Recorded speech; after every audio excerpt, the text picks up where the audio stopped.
Red Valeyn osavaltiota johtaa kuvernööri, joka valitaan vaaleilla. Kuvernöörin valtakausi kestää 3 kuukautta ja jokainen yksityishenkilö on oikeutettu hakemaan kuvernöörin virkaan sekä äänestämään vaaleissa. Kukin kuvernööri voi olla enintään 2 kautta pestissään. Toistaiseksi osavaltiossa ei ole kuvernööriä, koska aikaisempi kuvernööri Jack Jackson kuoli äkillisesti sairauskohtaukseen. Osavaltion lainsäädännössä huomattiin aukko, kun osavaltiossa ei voi järjestää ennenaikaisia vaaleja, joten Red Vale joutuu pärjäämään ilman kuvernööriä noin kuukauden. Red Valeyn lakia valvoi virkavalta, joka toimi kuvernöörin alaisuudessa jämerällä otteellaan.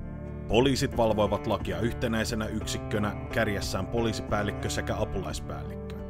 Sheriffeillä toimintaa pyöritti sheriffipäällikkö ja tehokkaasti toimiva jaottelu alisheriffien muodossa jokaisessa valvomassaan kylässä. Useimmiten virkavalta piti tiukasti moraaleistaan kiinni, mutta historiassa tunnetaan myös tapauksia, missä virkavallan edustajat ovat taipuneet rahankiilto silmissään korruption tielle. Red Valeyn lainsuojattomana alueena tunnettiin sen aavikkoalue osavaltion läntisessä päädyssä. Karu ja kuiva seutu, joka poikkesi huomattavasti osavaltion muista metsien ja vuorien hallitsemista maisemista. Läntinen pääty osavaltiosta oli erämaa, jossa hiekka ja kivikko hallitsivat maisemaa, ja sen valtaosa asukkaista olivat lainsuojattomia, jotka olivat paineet lain kouraa.